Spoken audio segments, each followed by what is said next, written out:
Happy mathematics to you all. जैसे कि आपको पता है कि इस समय जो टॉपिक हम कर रहे हैं वो है अर्थमेटिक प्रोग्रेशन। अर्थमेटिक प्रोग्रेशन क्या होता है, किस तरह की सीरीज होती है, इस सब के लिए आपको मेरे पिछले वाले वीडियोस देखने पड़ेंगे, तभी आपको ये वाली एक्सरसाइज जो कि आज हम स्टार्ट करने जा रहे हैं, एक्सरसाइज 5.2, ये समझ में आएगी। तो अब ये जो वीडियो है ये उसी कंटिन्यूएशन में है, तो पहले वो वीडियो आपको ज़रूर से देखने हैं। अब हम बात करते हैं कि आज हम एक्सरसाइज 5.2 में क्या करने जा रहे हैं। तो हम आज एक फॉर्मूला पढ़ने जा रहे हैं। वो फॉर्मूला है जो एक पूरी एपी को रिप्रेजेंट कर सकता है। अब वो कैसे, तो पहले हम एपी कैसे बनती है वो याद करते हैं, रिकॉल करते हैं। तो आपको पता है कि एक एपी बनाने के लिए मैंने आपको बताया था कि हमें दो चीज़ें पता होनी चाहिए। एक, वो एपी स्टार्ट कहाँ से होती है, यानी कि उसकी फर्स्ट टर्म, तो हम उसे किससे रिप्रेजेंट करते हैं, ए से। First term is a. और एक जो दूसरी चीज है जो पूरी एपी के लिए हमें चाहिए वो है डी, कॉमन डिफरेंस। डी हम स्मॉल डी से रिप्रेजेंट करते हैं, दैट इज कॉमन डिफरेंस। अब हम इससे एपी कैसे बनाते हैं। एपी का मतलब है कि पहले हमारी सीरीज की जो फर्स्ट टर्म है वो हम लिखेंगे, यानी कि ए। अब कॉमन डिफरेंस का क्या रोल होता है, हर पिछली टर्म में ये कॉमन डिफरेंस ऐड होता जाता है। तो फर्स्ट टर्म अगर ए है तो सेकेंड टर्म क्या बन जाती है, ए में डी ऐड किया तो ये हो गई ए प्लस डी, ये हो गई हमारी सेकेंड टर्म। थर्ड टर्म क्या बन जाती है, ए प्लस डी में हम एक और डी ऐड करेंगे, यानी ए प्लस 2d। फोर्थ टर्म हमारी हो जाएगी ए प्लस 3d। एंड इस तरह से हम इस सीरीज में आगे बढ़ते रहेंगे। तो अगर इस सीरीज का पैटर्न हम पहचानने की कोशिश करें तो हमें क्या पता चला, ए हर एक में प्रेजेंट है, हर टर्म में ए तो प्रेजेंट है ही। हम कोई भी टर्म कैलकुलेट करेंगे उसमें ए जरूर होगा, उसके साथ में डी मल्टीप्लाई हो रहा होगा, लेकिन किसी एक नंबर से। अब वो नंबर क्या है, तो ध्यान से देखिए, फर्स्ट टर्म में तो डी दिख नहीं रहा, तो अगर कोई नंबर हमें नजर ही नहीं आ रहा, इसका मतलब वो मल्टीप्लाई हो रहा है 0 से। इसका मतलब फर्स्ट टर्म में भी मैं डी लिख सकती थी, लेकिन वो किससे मल्टीप्लाई होता, 0 से। तो ये हो जाती है हमारी फर्स्ट टर्म खाली ए। जब हम सेकेंड टर्म में आए तो हमारा जो डी है उसके साथ हमें कोई नंबर नजर नहीं आ रहा, आपको पता है इसका मतलब 1 है। तो हम सेकेंड टर्म को ऐसे लिख सकते हैं, A plus D multiply by 1। Third term में जब हम आएंगे तो वो वहाँ पे जो नंबर हमें नज़र आएगा वो है 2। तो इस तरह से हमारी थर्ड टर्म क्या बन गई, ए प्लस 2d। तो इस पैटर्न पे अगर हम नज़र डालें, अब मान लीजिए मैंने आपसे कहा कि मुझे इसकी 10th टर्म चाहिए, तो 10th टर्म कैसे लिखेंगे, A10। जो भी टर्म हम कैलकुलेट कर रहे होते हैं वो सफिक्स बन करके ए के साथ में आ जाता है। तो अगर मुझे 10th टर्म निकालनी है तो अगर मैं इस पैटर्न को फॉलो करूं तो मुझे पता चलेगा, क्योंकि हर टर्म में ए है तो 10th टर्म में भी ए होगा। हर टर्म में प्लस का साइन है, हर टर्म में डी है, लेकिन जो नंबर डी से मल्टीप्लाई हो रहा है वो अपनी पोजीशन से 1 लेस है। जब हम फर्स्ट टर्म में थे 0 था, जब हम सेकेंड टर्म में थे 1 था, जब हम थर्ड टर्म में आए 2 हो गया। इसका मतलब जब हम 10th टर्म में जाएंगे तो वो हो जाएगा 9। तो a प्लस डी इंटू 9 या a प्लस 9d, इस तरह से मैं 10th टर्म को रिप्रेजेंट कर सकती हूँ। तो क्या पता चला कि हम जिस भी टर्म में होंगे उसमें a प्लस जिस टर्म पे है उससे 1 लेस मल्टीप्लाई बाई d, ये हमारा फॉर्मूला होगा। तो ये कोई भी टर्म हो सकती है। तो इस कोई भी टर्म को हम कहते हैं जनरल टर्म या nth टर्म, क्योंकि हम किसी भी टर्म से इसको रिप्रेजेंट करना चाहते हैं, इसलिए मैंने यहाँ पे n लिखा है। n मतलब हम जिस पोजीशन पे होंगे n की जगह वो नंबर आ जाएगा। तो अब इसका फॉर्मूला कैसा दिखने लगेगा, a प्लस n जो भी ये नंबर है उससे 1 लेस, यानी मुझे इसको मल्टीप्लाई करना पड़ेगा n माइनस 1 से d के साथ में। तो ये है हमारा फॉर्मूला, जो nth टर्म का फॉर्मूला है या जनरल टर्म है, या फिर अगर किसी सीरीज की nth टर्म उसकी लास्ट टर्म है तो ये लास्ट टर्म भी कहला सकती है।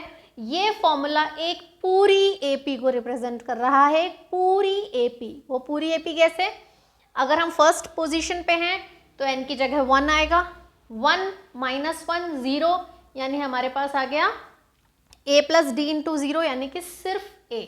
जब हम इसी में ही सेकेंड टर्म पे हैं यानी n इज इक्वल्स टू 2, तो ये फॉर्मूला बन जाएगा a प्लस 2 माइनस 1 यानी 1d, यानी ये हमारा फॉर्मूला हो गया सेकेंड टर्म का फॉर्मूला a प्लस डी। जब हम थर्ड टर्म पे हैं a plus 3 minus 1 into D, 3 minus 1 यानी कि 2 और 2 मल्टीप्लाइड बाई डी यानी a प्लस 2d। तो ये हमारी थर्ड टर्म बन गई a प्लस 2d। इसी तरह हम n की जगह जो भी पोजीशन है, मान लीजिए मैंने आपसे पूछा कि इसकी 50th पोजीशन का फॉर्मूला क्या बनेगा, तो हमें क्या करना है, a n की जगह हमने 50 रिप्लेस किया, a प्लस यहाँ पे हमारे पास आ गया 50 माइनस 1 दैट इज 49। तो हमारा फॉर्मूला हो गया a प्लस 49d। तो ये जो फॉर्मूला है ये हमारी पूरी एपी को हमें सॉल्व करने में हेल्प करता है। अब हम इस पर बेस्ड इस फॉर्मूले की हेल्प से अपने क्वेश्चंस कैसे सॉल्व करने हैं वो करके देखते हैं। सॉल्व करने जा रहे हैं क्वेश्चन नंबर 1, और जो फॉर्मूला हमारी हेल्प करने वाला है वो है जो अभी अभी हमने सीखा, an is equals to a plus n minus 1 into d. जैसे कि मैंने बताया an जो है वो कहलाती है जनरल टर्म। जनरल टर्म क्यों? क्योंकि वो हम कोई भी टर्म ले सकते हैं, 10th term, 50th term, 100th term, कोई भी।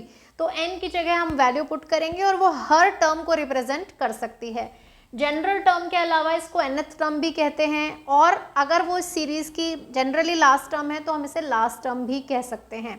तो अब ये फॉर्मूला हमारी हेल्प सिर्फ an कैलकुलेट करने में नहीं करता है।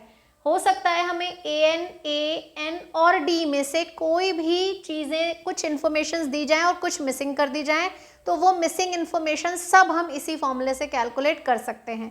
क्वेश्चन नंबर 1 में एक्चुअली हम यही करने जा रहे हैं।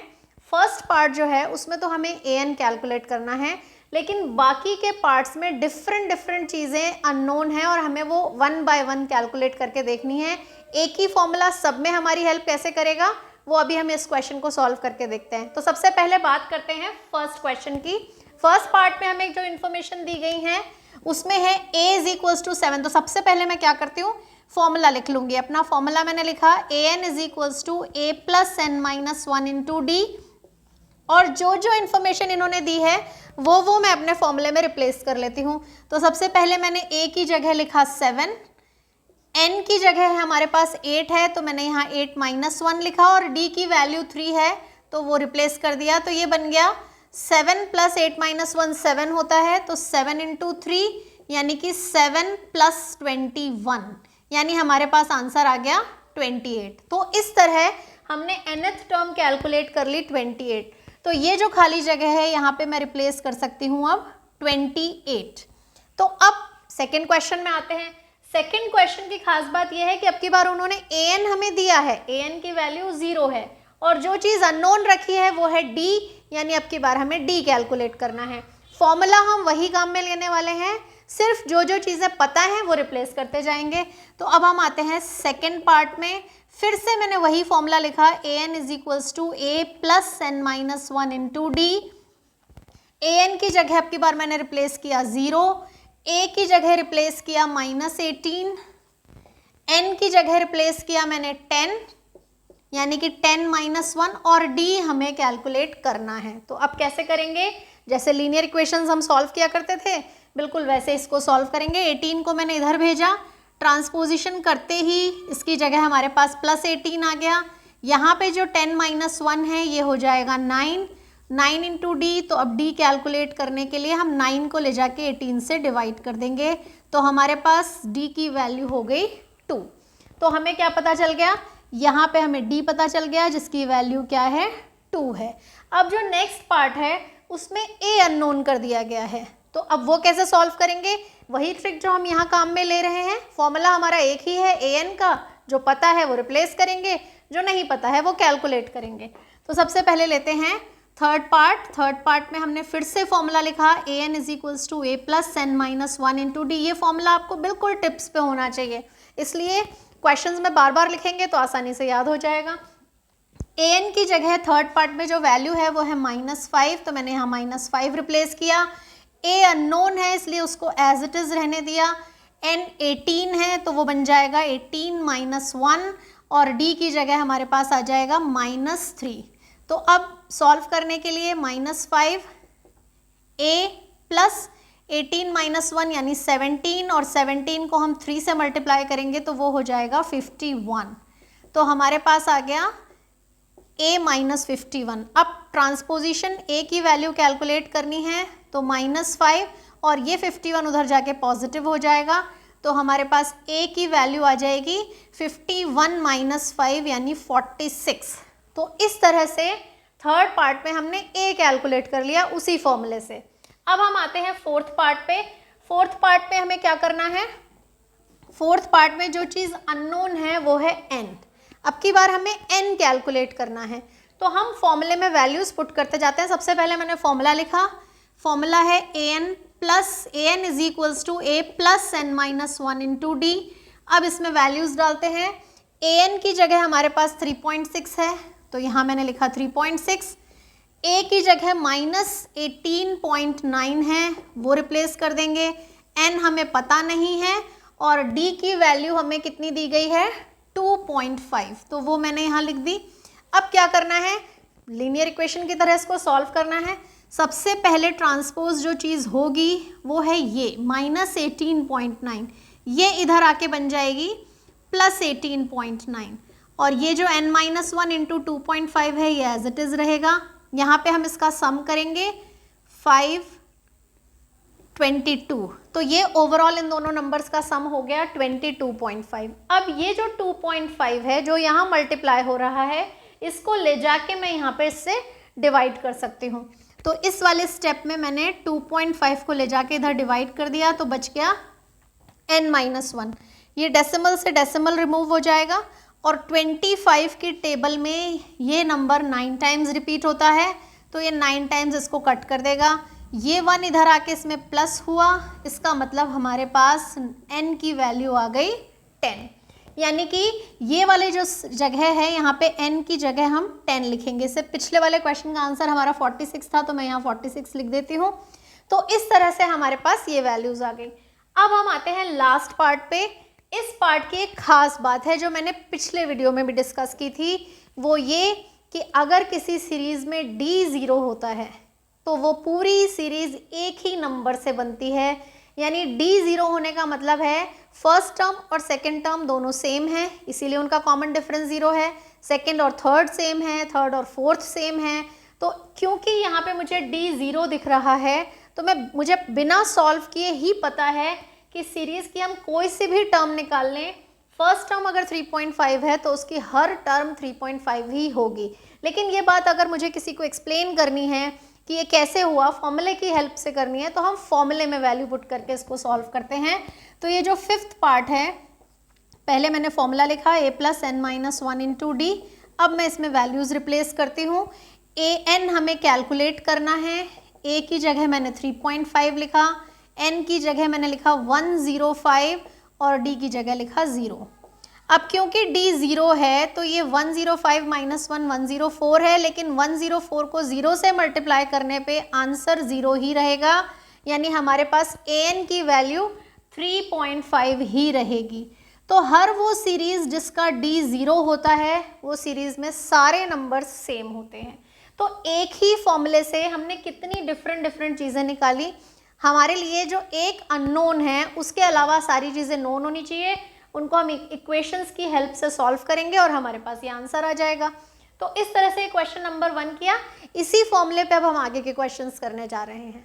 क्वेश्चन नंबर 2 जो है, यहाँ पे सब कुछ हमें तैयार नहीं दिया। जैसे पिछले क्वेश्चन में हमें सब कुछ रेडी दिया था, a कितना है, d कितना है, n कितना है, an कितना है, सब कुछ क्लियरली लिख के दिया था। अब जो क्वेश्चंस हम सॉल्व करेंगे उसमें डायरेक्टली नहीं दिया जाएगा, ये सारी चीज़ें हमें क्वेश्चन में से ढूंढ के निकालनी है और डिसाइड करना है कि हमसे पूछा क्या है। जैसे कि यहाँ जो 2 क्वेश्चंस हैं इसमें हम डिसाइड करेंगे कि हमसे क्या पूछा है। उन्होंने पूछा है 30th टर्म, यानी हमें एक तो पूरी AP दी गई है।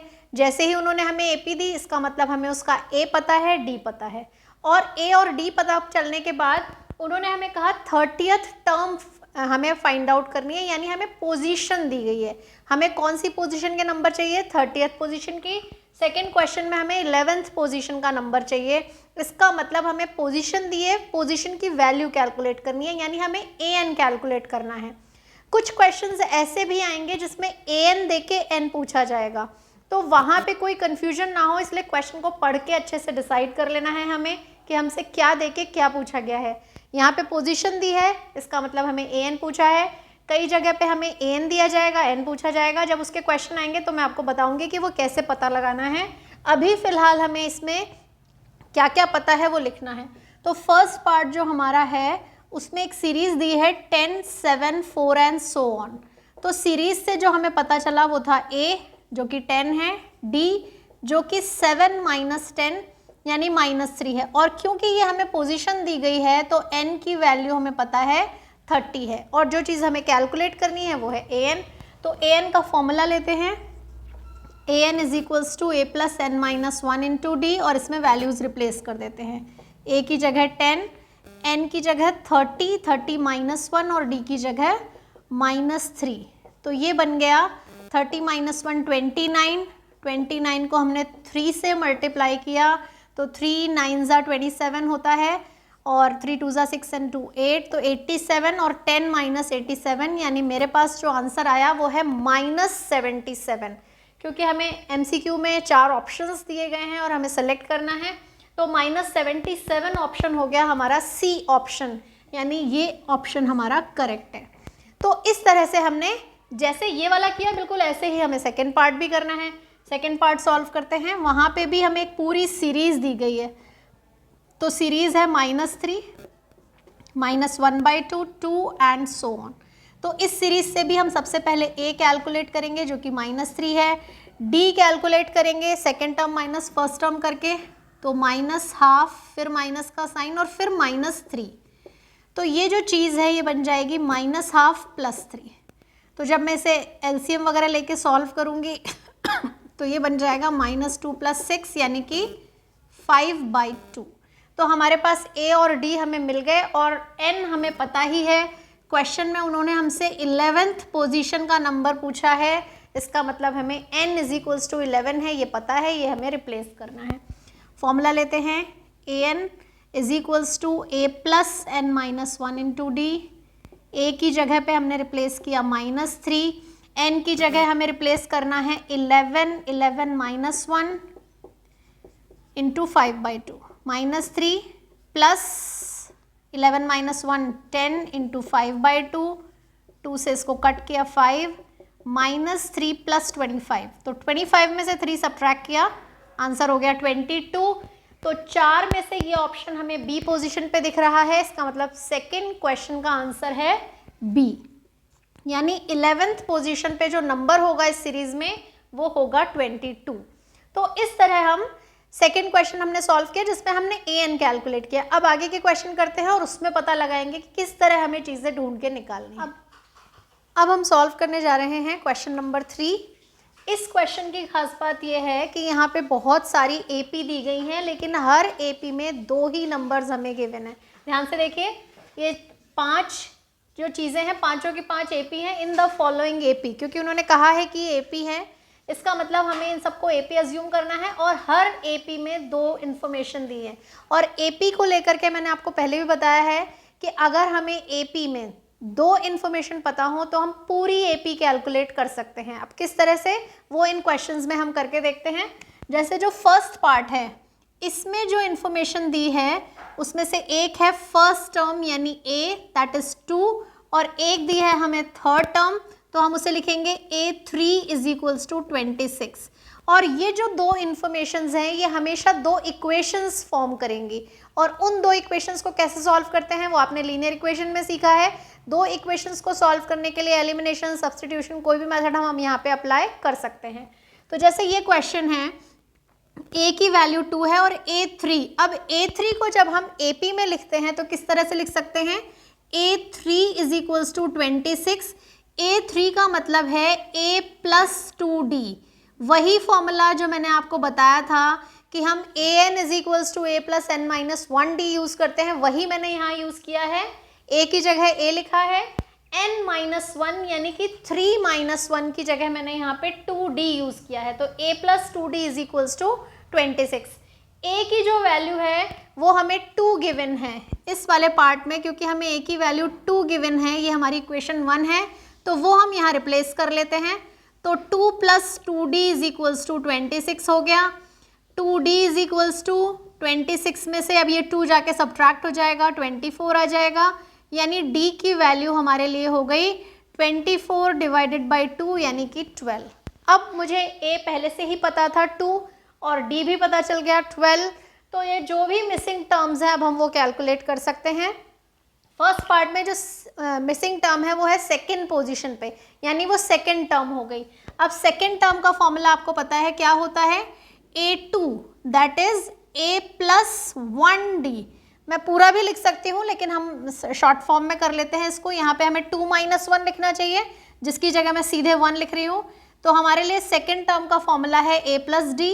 A की वैल्यू है 2 और D की वैल्यू है 12, यानी हमारे लिए सेकेंड टर्म है 14। तो ये जो खाली जगह है यहाँ पे जो नंबर हमें मिला वो है 14। तो इस तरह से हम इन सारे पार्ट्स को सॉल्व कर सकते हैं। मैं 1 बाय 1 आपको करके दिखा रही हूँ। जैसे कि सेकेंड पार्ट है, इस सेकेंड पार्ट की खास बात है कि यहाँ जो 2 इन्फॉर्मेशन दी हैं उसमें से जो 13 है सेकेंड पोजीशन पे है, इसलिए वो कहलाएगी सेकेंड टर्म। तो उसकी इक्वेशन क्या बन जाएगी, जैसे यहाँ हमने second term A plus d लिखा, यहाँ पे भी हम लिखेंगे A plus d is equals to 13। और जो दूसरी इंफॉर्मेशन दी है 3, वो फोर्थ पोजीशन का नंबर है, इसका मतलब ये फोर्थ टर्म हो गई। तो सेकेंड इंफॉर्मेशन है हमारी A4 इज इक्वल्स टू 3। तो इसकी इक्वेशन क्या बनेगी हमारे लिए, A प्लस 4 - 1 यानी 3D इज इक्वल्स टू 3। तो ये जो 2 इक्वेशंस हैं इन्हें हमें लीनियर इक्वेशन की हेल्प से सॉल्व करना है। हम A की वैल्यू निकाल के उसमें रिप्लेस कर सकते हैं या D की वैल्यू निकाल के रिप्लेस कर सकते हैं, और नहीं तो जो बेटर चॉइस है हमारी वो एलिमिनेशन मेथड है। उसमें हम क्या करेंगे, A plus d is equals to 13 और दूसरी इक्वेशन है हमारे पास A plus 3D is equals to 3। दोनों इक्वेशंस को हम सब्ट्रैक्ट कर देते हैं। तो जब हम इसे सब्ट्रैक्ट करेंगे D से D cancel, t minus 3D minus 2D हो जाएगा। 13 - 3 करेंगे तो ये 10 आ जाएगा, और फिर ये 2 जाके -2 जाके 10 को डिवाइड करेगा, तो हमारे पास D की वैल्यू आ जाएगी -5। अब हमें D पता चल चुका है, A कैलकुलेट कर लेते हैं। किसी भी एक इक्वेशन में हम D की वैल्यू रिप्लेस कर लेते हैं। जैसे कि ये जो A plus d is equals to 13 है, इसमें मैंने D की जगह रिप्लेस कर दिया -5। तो हमारे पास A की जो वैल्यू आ गई वो है 13 + 5 यानी कि 18। तो अब हमें A भी पता है, D भी पता है, तो जो भी हमारे मिसिंग नंबर्स हैं वो हम कैलकुलेट कर सकते हैं। पहला तो A ही है, A की वैल्यू हम 18 कैलकुलेट कर चुके हैं, यानी ये जो फर्स्ट टर्म है ये हमारी 18 हो गई। ये जो चीज़ हमें चाहिए वो थर्ड टर्म कहलाएगी। तो थर्ड टर्म कैसे कैलकुलेट करेंगे, A3 is equals to A plus 2D। तो A की जगह मैंने लिखा 18, 2 और D की जगह -5, यानी 18 - 10, यानी हमारे पास थर्ड पोजीशन पे जो नंबर है वो हो गया 8, यानी ये जो जगह है यहाँ का नंबर हो जाएगा हमारे पास 8। तो इस तरह से हमने सेकेंड पार्ट किया। थर्ड पार्ट जो है उसमें जो 2 इन्फॉर्मेशन गिवन है, एक तो फर्स्ट पोजीशन पे है तो A हो गया, और एक है 1, 2, 3 एंड 4, फोर्थ पोजीशन का नंबर है तो वो A4 हो जाएगा। तो हम थर्ड पार्ट के लिए क्या करते हैं, ये दोनों इक्वेशन लिख लेते हैं। A की वैल्यू हमारे पास डायरेक्टली है 5 और A4 है हमारे पास 9.5, तो इसको मैं 19/2 लिख सकती हूँ। अब हम A4 की इक्वेशन बनाएंगे तो वो बनेगी A plus 3D is equals to 19/2। A की ये जो वैल्यू है ये इसमें रिप्लेस कर लेते हैं, 5 + 3D इज इक्वल्स टू 19/2। तो ये 5 उधर जाके सब्ट्रैक्ट हो जाएगा, तो 19/2 - 5 जब हम सॉल्व करेंगे तो ये कितना हो जाएगा 2, 19 - 10 यानी 9/2। तो 3D इज इक्वल्स टू 9/2। अब ये 3 हमने जब डिवाइड किया तो ये 9 को कैंसिल करके 3 हो जाएगा, यानी हमारे पास D की वैल्यू हो गई 3/2। जैसे ही हमें D पता चला, अब हमें ये बीच में जो 2 नंबर्स निकालने हैं, एक है सेकेंड टर्म, एक है थर्ड टर्म। तो सेकेंड टर्म के लिए हमारा फॉर्मूला हो गया A प्लस D। तो A की जगह हमें लेना है 5 और D की जगह लेना है 3/2। LCM लेंगे हम, तो 2 5 = 10 और 10 + 3 13, तो 13/2 हमारा ये वाला नंबर हो गया। इसे मैं अगर इम्प्रॉपर में चेंज करूँ तो ये बन जाएगा 6.5, तो हमारा ये नंबर हो गया 6.5। अब हमें फोर्थ टर्म कैलकुलेट करनी है, सॉरी थर्ड टर्म करनी है, तो वो हो जाएगी a प्लस 2d।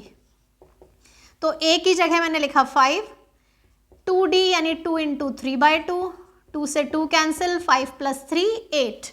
तो हमारे पास ये जो दो नंबर बने, एक हो गया हमारा 6.5 और दूसरा हो गया 8। तो इस तरह से हमने अननोन्स कैलकुलेट कर लिए। मुझे लगता है आपको अच्छे से अब ये तरीका समझ में आ गया होगा, लेकिन फिर भी मैं आपको अगले 2 पार्ट सॉल्व करके दिखा रही हूँ जिससे और अच्छी आपकी कॉन्सेप्ट क्लियर हो जाए।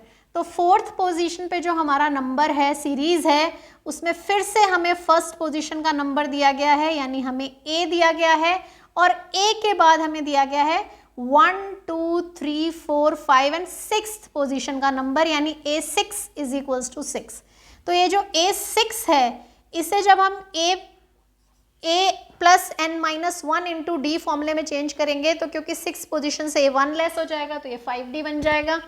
और अब मैंने इसमें a की जगह -4 रिप्लेस किया, तो ये -4 जाके 6 में ऐड होगा, तो हमारे पास आ जाएगा 5d is equals to 6 plus 4 यानी कि 10, यानी d is equals to 2। d is equals to 2 calculate करने के बाद अब मैं ये बची हुई टर्म्स कैलकुलेट करने जा रही हूँ। तो ये जो टर्म है ये कहलाएगी सेकेंड टर्म। तो सेकेंड टर्म हम कैसे लेंगे, -4 और प्लस d, यानी हमारे पास आंसर हो गया -2। अब आगे की टर्म निकालने के लिए हम इसको एज अ फॉर्मूला भी काम में ले सकते हैं कि -4 थर्ड टर्म है तो 2 इंटू 2 हो जाएगा, यानी -4 प्लस 4 यानी 0। और हम ऐसे भी कर सकते हैं कि ये पहली टर्म थी -4, उसके बाद हम हर एक टर्म में 2 ऐड करते जाएं। तो जैसे इसका आंसर हो गया -2 में 2 ऐड किया तो 0 हो गया, 0 में फिर 2 ऐड किया तो 2 हो गया, और 2 में फिर से 2 ऐड किया तो 4 हो गया। तो अगर MCQ टाइप क्वेश्चंस हैं जहां हमें एक्सप्लेन करने की ज़रूरत नहीं है तो हम इस तरह भी कर सकते हैं, और अदरवाइज हम फॉर्मूला तो यूज़ कर ही सकते हैं। तो इस तरह से हमारा क्वेश्चन नंबर 4 हुआ। अब हम आते हैं फिफ्थ पार्ट पे। फिफ्थ पार्ट में हमें जो इन्फॉर्मेशंस दी गई हैं, एक कहलाएगी सेकेंड टर्म और एक कहलाएगी 1 2 3 4 5 6 यानी 6th टर्म। तो जो हमारी सेकेंड टर्म है वो हो गई 38, तो उसकी इक्वेशन क्या बनेगी, a plus d is equals to 38, और जो हमारी 6th टर्म है वो है -22, तो उसकी इक्वेशन बनेगी a plus 5d is equals to -22। तो जिस तरह से हमने सेकेंड पार्ट में 2 इक्वेशंस एलिमिनेशन मेथड से सॉल्व की थी, वैसे ही मैं यहाँ करने वाली हूँ। a plus d is equals to 38 and a plus 5d is equals to -22। दोनों इक्वेशंस को हमने सब्ट्रैक्ट कर दिया, तो ये कैंसिल हो गया, d minus 5d minus 4d, और 38 प्लस 22 हमारे पास हो जाएगा 60। अब ये 4 ले जाके मैं इधर 60 में जब डिवाइड करूंगी तो 60 डिवाइडेड बाय -4, यानी हमारे पास d की वैल्यू आ जाएगी -15। तो d इज इक्वल्स टू -15 जो हमने कैलकुलेट किया, उससे सबसे पहले हमें a कैलकुलेट करना है। तो ये जो हमारी फर्स्ट इक्वेशन है a plus d is equals to 38, इसमें मैंने d की जगह अगर -15 रिप्लेस किया तो ये -15 अब इधर आके ऐड होगा, तो a is equals to 38 plus 15 हो जाएगा। तो ये कितना हो गया, 3 प्लस 1 4 प्लस 1 5, यानी a की वैल्यू हमारे पास हो गई 53। अब हमारे पास जो 3 मिसिंग टर्म है वो है थर्ड टर्म, फोर्थ टर्म और फिफ्थ टर्म। तरीके 2 हैं। हमें d की वैल्यू -15 पता है, तो हमने इसमें से 15 माइनस किया, फिर -15 किया, इस तरह भी चल सकते हैं, और नहीं तो हम अपना फॉर्मूला यूज़ कर सकते हैं। सबसे पहले हमें थर्ड टर्म कैलकुलेट करनी है, तो उसका फॉर्मूला बनेगा a प्लस 3 माइनस 1 यानी 2d। a की जगह मैंने लिखा 53 प्लस 2d की जगह लिखा -15। अब हमारे पास ये हो गया 53 माइनस 30, तो हमारे पास जो नंबर आएगा वो हो जाएगा 23, यानी 53 के बाद 38 के बाद 23। तो इस पोजीशन पे जो नंबर है वो है 23। इसके बाद मुझे फोर्थ टर्म चाहिए, तो 23 माइनस 15 करके भी मैं कैलकुलेट कर सकती हूँ, और फॉर्मूले के अकॉर्डिंग चलें तो a प्लस 3d यानी 53 प्लस 3 माइनस 1 यानी कि 3 लेंगे हम, तो 3 इंटू -15 45 हो जाएगा। 53 में से 45 सब्ट्रैक्ट किया तो हमारे पास ये नंबर आ जाएगा 8, यानी ये जो पोजीशन है यहाँ का आंसर हो गया 8। और अब जो नेक्स्ट नंबर है उसे हम फिर इसी तरह फॉर्मूले से निकाल सकते हैं, और या फिर हम ऐसे कर सकते हैं कि हमने A4 जो टर्म कैलकुलेट की है उसमें हम D ऐड कर दें, तो यानी कि हम 8 माइनस 15 कर देंगे, तो 8 माइनस 15 हमारा आंसर हो जाएगा -7। तो ये जो जगह है यहाँ पे हमारा आंसर हो गया -7। तो इस तरह से हमें ये पता चला कि अगर हमें AP में 2 टर्म्स दी जाएं तो वो 2 इक्वेशंस बन जाती हैं, और उन 2 इक्वेशंस की हेल्प से हम पूरी AP कैलकुलेट कर सकते हैं। तो क्वेश्चन नंबर 3 में तो ये हुआ, लेकिन क्वेश्चन नंबर 4 और 5 में अब वो चीज़ मैं बताने जा रही हूँ जो मैंने इससे पिछले क्वेश्चन में आपके साथ डिस्कस की थी कि हमें इक्वेशन को, अपने क्वेश्चन को पढ़ के सोचना होता है कि हमें an पूछा है कि n पूछा है। तो अब हम वो क्वेश्चन डिस्कस करेंगे कि वो हम कैसे पता करते हैं। अब जो क्वेश्चंस मैंने आपके सामने लिखे हैं 4, 5th और 6th, इन तीनों क्वेश्चंस की खास बात ये है कि इनमें हमें n कैलकुलेट करना है। और ये मुझे कैसे पता चला, ध्यान से देखिए, विच टर्म, जैसे ही आया विच टर्म यानी हमें पोजीशन पूछी गई है, और पोजीशन कहलाती है n, यानी हमें an पता होगा, सीरीज की लास्ट टर्म पता होगी, या सीरीज की जिसे कह सकते हैं nth टर्म वो पता होगी, और हमें n कैलकुलेट करना है। तो 1 बाय 1 तीनों क्वेश्चंस में कैसे अप्लाई करेंगे मैं बताती जाती हूँ। जैसे फर्स्ट जो है 4th क्वेश्चन, इसमें कहा गया है कि ये एक AP है जो 3, 8, 13 और फिर 18 एंड सो ऑन इस तरह चल रही है, और इसमें आगे जाके कहीं एक टर्म है 78। अब ये 78, बीच में बहुत सारी टर्म्स मिसिंग है और उसके बाद लास्ट में 78 आ रहा है। क्योंकि 78 की पोजीशन हमें पता नहीं है, वो an कहलाएगी। तो अब इस सीरीज में मुझे क्या क्या पता है, A पता है जो कि 3 है, D पता है जो कि 8 माइनस 3 यानी 5 है, और ये जो 78 है ये an है, an इज इक्वल्स टू 78। अब हम an का फॉर्मूला काम में लेंगे, that is a plus n minus 1 into d, और इसकी वैल्यू हमें पता है। अब इसमें वैल्यूज रिप्लेस करना शुरू करते हैं। ये तो 78 है और a की जगह हमें रिप्लेस करना है 3, n माइनस 1 और d की जगह हमें रिप्लेस करना है 5। अब सॉल्व कैसे करेंगे, पहले तो 3 इसमें से सब्ट्रैक्ट होगा। सो 78 में से जब 3 सब्ट्रैक्ट होगा तो हमारे पास बचेगा 75। तो ये जो 75 है, ये वाला 5 आके इसको डिवाइड कर देगा, क्योंकि यहाँ मल्टीप्लाई हो रहा है, यहाँ डिवाइड हो जाएगा। तो जब हम इसको डिवाइड करेंगे 5 से, तो 5 1 ज़ा 5, 5 5 ज़ा 25, और ये 1 जब इसमें आके प्लस होगा तो हमारे पास n की वैल्यू आ जाएगी 16। इसका मतलब 78 जो है वो इस सीरीज में 16th पोजीशन का नंबर है। तो इस तरह से मैंने इसमें n कैलकुलेट किया है। बिल्कुल ऐसे ही ये जो क्वेश्चन है find the number of terms, इसका मतलब भी यही है। ये एक सीरीज है जो कि क्वेश्चन नंबर 5 उसका फर्स्ट पार्ट, ये एक सीरीज दी इन्होंने, 7 से स्टार्ट हो रही है, 13, 19 एंड सो ऑन इस तरह चल रही है, और आगे जाके इसमें कहीं 205 एक टर्म आ रही है जो कि लास्ट में है। अब ये जो लास्ट टर्म है इसकी क्या पोजीशन है ये हमें कैलकुलेट करना है। बिल्कुल सेम प्रोसेस से हम ये क्वेश्चन करने वाले हैं। a की जगह रिप्लेस किया 7, d हो जाएगा 13 माइनस 7 यानी कि 6 हो जाएगा, और ये जो 205 है ये कहलाएगा an। और फिर से मैंने वही फॉर्मूला काम में लिया, an is equals to a plus n minus 1 into d. a की जगह मैंने रिप्लेस किया 205, a की जगह रिप्लेस किया 7, n माइनस 1 और d की जगह रिप्लेस किया 6। तो 205 में से सबसे पहले हमें 7 सब्ट्रैक्ट करना है, तो n माइनस 1 इंटू 6 लिखा, इसमें से 7 सब्ट्रैक्ट करेंगे तो कितना बचेगा हमारे पास 198, और फिर ये 6 लाके मैं इसमें डिवाइड कर देती हूँ। तो 6 3 ज़ा 18, 1 बचा, फिर से 6 3 ज़ा 18 33, और ये 1 आके इसमें ऐड हो गया, तो हमारे पास नंबर ऑफ टर्म्स हो गई 34। इसका मतलब ये 34th टर्म है, और क्योंकि इस सीरीज की लास्ट टर्म है इसका मतलब इस सीरीज में 34 टर्म्स ही हैं। तो उन्होंने जब हमसे पूछा इसमें कितनी नंबर ऑफ टर्म्स हैं तो हमारा आंसर हो गया 34। ऐसे ही सेकेंड पार्ट करते हैं। सेकेंड पार्ट में कहा गया है कि एक सीरीज है दैट इज 18, 15 एंड हाफ, फिर 13, एंड फिर ऐसे करते करते हमें -47 पे पहुंचना है।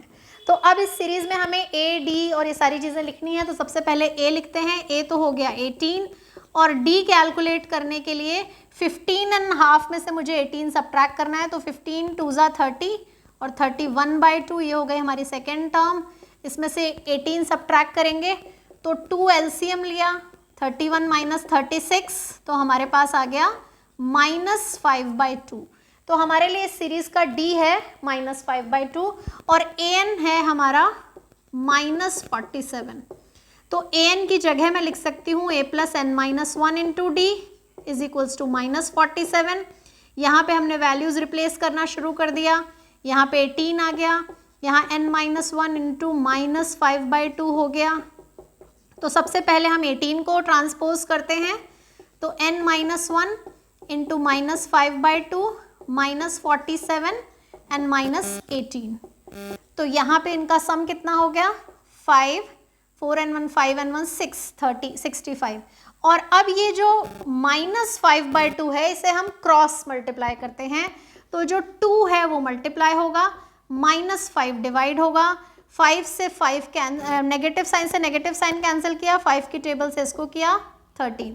तो n-1 इज इक्वल्स टू 26 हो गया। और जब ये 1 उधर जाके प्लस होगा तो हमारे पास n की वैल्यू आ गई 27। यानी ये जो हमारी सेकेंड सीरीज लिखी है इसमें टोटल नंबर ऑफ टर्म्स कितनी हो गई 27। तो इस तरह से तीनों क्वेश्चन बिल्कुल सेम मेथड पे हैं। इसी तरह से जो 6th क्वेश्चन है उसमें क्या हो रहा है पहले थोड़ा समझना पड़ेगा। वो कह रहे हैं check whether -150 is a term of this series. क्या ये सीरीज की टर्म है? अब ये कैसे पता चलेगा सीरीज की टर्म है कि नहीं? तो हम पहले अज्यूम कर लेते हैं कि ठीक है, मान लेते हैं ये सीरीज की टर्म है तो nth टर्म होगी। तो अगर ये nth टर्म है तो इसका n क्या आएगा कैलकुलेट करके देखते हैं। तो क्वेश्चन नंबर 6 में हम अज्यूम कर लेंगे कि an कितनी है -150। तो अब हम let an is equals to -150 a और d कैलकुलेट कर लेते हैं। तो a हमारे लिए 11 है और d है 8 - 11 यानी -3। अब क्योंकि हमने इसको nth टर्म अज्यूम किया है इसमें वैल्यूज रिप्लेस करना शुरू करते हैं। an इज इक्वल्स टू -150 तो इसकी जगह बना a + n-1 into d is equals to -150। a की जगह हमने लिखा 11, n-1 d की जगह -3। तो ये 11 जाकर के इधर सब्ट्रैक्ट हो जाएगा। तो n-1 इंटू -3 -150 - 11 तो हमारे पास ये आ गया -161। अब ये 3 इसको डिवाइड नहीं कर रहा, मैं ऐसा करती हूँ 3 को मल्टीप्लाई कर लेती हूँ। 3 को मैंने n से मल्टीप्लाई किया -3n, 1 से किया 3 और ये 3 भी अब उधर जाके सब्ट्रैक्ट हो जाएगा। तो हमारे पास आ जाएगा -161 - 3। तो ये क्या चीज़ बन गई है हमारे पास? यहाँ से हम इधर करते हैं solve. -3n is equals to -164। अब ये जो -3 है ये -164 को डिवाइड करेगा तो नेगेटिव साइन से नेगेटिव साइन तो कैंसिल हो जाएगा, लेकिन क्या 3 164 को पूरा पूरा डिवाइड कर पाएगा? देखते हैं। जब हम इसको डिवाइड करेंगे 3 5 ज़ा 15, 1 बचा, 3 4 ज़ा 12, 2 बचा, 2 बच गया। तो ये मिक्स्ड फ्रैक्शन का नंबर हो गया। Number of term mixed fraction में या डेसिमल में या नेगेटिव, ये तो हो ही नहीं सकती क्योंकि किसी भी सीरीज में गिनती जो होगी वो तो 1 2 3 4 नेचुरल नंबर में ही होगी। क्योंकि n यहाँ पे एक इस तरह का नंबर आ गया जो टर्म पॉसिबल नहीं है, इसका मतलब -150 इस सीरीज की टर्म नहीं है। तो हमारा आंसर क्या हुआ? No, -150 is not the term of this series. तो क्या पता चला हमें कि जब भी हमारे पास n की वैल्यू मिक्स्ड फ्रैक्शन में या डेसिमल में या नेगेटिव भी आती है तो वो सीरीज का नंबर पॉसिबल नहीं है। तो इस तरह से हमारे पास इसके और भी क्वेश्चंस हैं, पर क्योंकि आपको पता है एक्सरसाइज काफ़ी बड़ी है और मैं आप लोगों के ऊपर ज़्यादा प्रेशर डालती नहीं हूँ, तो इसलिए पहले हमें इतने ही क्वेश्चंस करने हैं। आगे के क्वेश्चन हम नेक्स्ट वीडियो में सॉल्व करेंगे। उससे पहले इन क्वेश्चंस की अच्छे से प्रैक्टिस करनी है आपको। इसमें कहीं भी कोई भी प्रॉब्लम हो तो कमेंट करके मुझसे पूछना है। हमारा जो ए एन टर्म का कॉन्सेप्ट है वो आप लोगों के लिए बिल्कुल क्लियर होना चाहिए। तो आज का वीडियो अगर आपको पसंद आया तो इसे लाइक करना है, ज़्यादा से ज़्यादा लोगों के साथ शेयर करना है, और अगर अभी तक सब्सक्राइब नहीं किया तो सब्सक्राइब करना है। Happy mathematics to you all.